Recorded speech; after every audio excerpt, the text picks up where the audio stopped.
And we're back here on the GSMC Baseball Podcast, bringing you our third segment here today. But before we do that, I would like to ask you again to please like and follow the show. We do get a number of questions from viewers to ensure that your question does get read in the air. Please hit the link, gsmcpodcast.net. It really does help the show, and it really does mean a lot. So thank you so much for that. And let's get back into the show for today. All right, so our third topic is going to be about Robbie Ray and the San Francisco Giants and him making his season debut. So let's get into it. So, Robbie Ray was traded in a pretty significant trade in the offseason from Seattle to San Francisco. In a pretty weird trade. Ray was, of course, a former Cy Young winner from the Blue Jays. Turned that season into a big contract with the Mariners. Had one season there that was okay. Nothing great, but nothing horrible as well. Then had Tommy John, and then got traded to San Francisco. So, it was really weird with what happened overall with Robbie Ray there. But he got traded to San Francisco after that, and it was just kind of a weird trade, but now he's coming back, and I think he's going to be an important piece of pitching depth for this Giants team, and overall will be something that is very, very interesting to watch. So with this Giants team, I've talked about them a few times on the show that I like their team a lot, to be perfectly honest with you, but the thing is, I kind of think all these reinforcements are a little too late. Right now, the only NL teams worse than them currently are the Nationals, Rockies, and Marlins, and those are not teams you want to be in conversations with. I mean, they're 5 games out of the wild card. They're not going to win the NL West, obviously, considering the Dodgers are there, and they're pretty far out from the Padres and the Diamondbacks as well. They're 4 behind the Diamondbacks and 4.5 behind the Padres. So it's not exactly like they're continually in the conversation to win that NL West or make the playoffs. So I do think as much as Robbie Ray will help, as much as I like their pitching depth going back in the second half, I think it's a little too late, and I do expect them to be sellers at the deadline. Now, I talked about before that I really like their team, and honestly, I would think about buying. Well, I think that's true. I think it's, there's situations that you have to evaluate as well. I mean, as much as I like their team, they are not in a position where I think they're going to make the playoffs. Again, I really think that there's only 5 teams actually. I'll put the Cardinals in there now because they continue to do well and surprise me.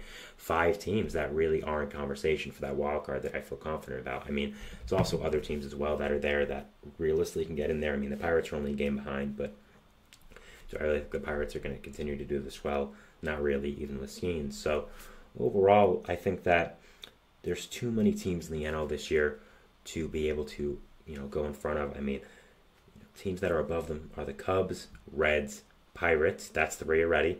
Diamondbacks, Padres, Cardinals, that's 6. Mets and Braves, that's 8. So there's 8 teams above them. To get into the playoffs, they would have to go over 5 teams as well. Cubs, Reds, Pirates, Diamondbacks, and Padres. So it's not exactly like that's going to be, a piece of cake. So overall, I think that this Giants team, as much as there is a lot of talent here, as much as their players have started to do much better, I again think it's a little too late. And as much as Robbie Ray coming back is a valuable piece of pitching depth that I think will really help this team, I just don't think it's going to be enough. Also, Blake Snell has done much better recently, so that's going to be a really important addition to your staff as well. You also, of course, have Alex Cobb coming back eventually, so I think that'll really help. And then your rotation there already. I mean, you have Logan Webb, Kyle Harrison, Jordan Hicks, that's 3. Keaton Wynn is there, that's 4. You are going to have now Robbie Ray, 5. Alex Cobb, 6. Blake Snell. So you have a lot of good arms in this rotation. Hayden Birdsong is also someone that has done really well with this Giants team in a limited role, but I know a lot of Giants fans have really liked him as well. So there's a lot that is interesting about this Giants team, and this Robbie Ray season debut, I think that it is going to be something that really does help this team. But I mean, we're a week out of the deadline, and I don't think that there is a genuine way that the Giants are going to be able to get in this conversation enough where they can say to themselves, okay, it makes sense to buy now. It makes sense to try to compete in this NL. So yeah. I like this team a lot still. I think there's a lot of great offensive talents, which has really helped out, and that was really my main problem for them. I mean, Patrick Bailey's become a really good player. Lamont Wade has done really well as well. You also have Wilmer Flores doing better. Mike Conforto being really solid. Elliot Ramos was an all-star. Mike Yastrzemski's always going to have a lot of talent in that bat. So overall, as much as it is unfortunate about this Giants team, I think that they still have a nice foundation, and it'll be interesting to see who they trade and what they trade at the deadline. So Robbie Ray, though, I think will again provide a valuable asset to them in the future.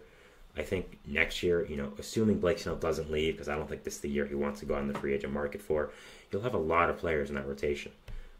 You'll have, I'd say, 6 guys that are really good, and you can be able to trade from that, sign some guys as well if you want to swap in and out. So it's going to be very, very interesting to watch, and I think this Giants team overall will be interesting. And look, as much as I've said that they will probably sell at the deadline, they should sell at the deadline, and as much as it's a little too late, their second half has the chance to be really good. I mean, you're getting Snell back, who has done much better as of recently. You're getting Robbie Ray back, who I think overall is going to just be a very solid guy. Alex Cobb is one of my favorite pitchers of baseball. I really like watching him, and I really think that there's a lot of potential in that arm as well. So overall, there is still a lot to like about this Giants team, and I think the second half will be better. But still, I think, again, it's a little too late, and I just don't think that they're going to be able to be competitive with these other teams in the NL, and it is unfortunate how that's happened, but still, it's just kind of how it is. So, yeah, I think that, again, this Giants team, a lot of talent, a lot coming back, which really does help, but a little too late, and that is really the unfortunate reason why I don't think that they're going to be competitive mainly. And I think that, maybe if Robbie Ray has one good start, they want to trade him. I mean, that would kind of be funny. I don't think that would happen, but, crazier things have happened, right?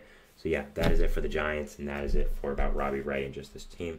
It was a little bit of an all-over-the-place segment, but I did want to just get my thoughts on about the Giants and their trade line heading into it, and how Robbie Ray coming back now will help them and make sure they do much better. So, yeah, that is my third segment here, talking about that. Moving into our fourth segment, which is going to be talking about the Mariners and all the offensive struggles they've had. Man, there's been a lot. So I wanted to go over that and give my general thoughts on it and their deadline as well. So, yeah, going over that, and I'll see you after the break. So thanks, and bye.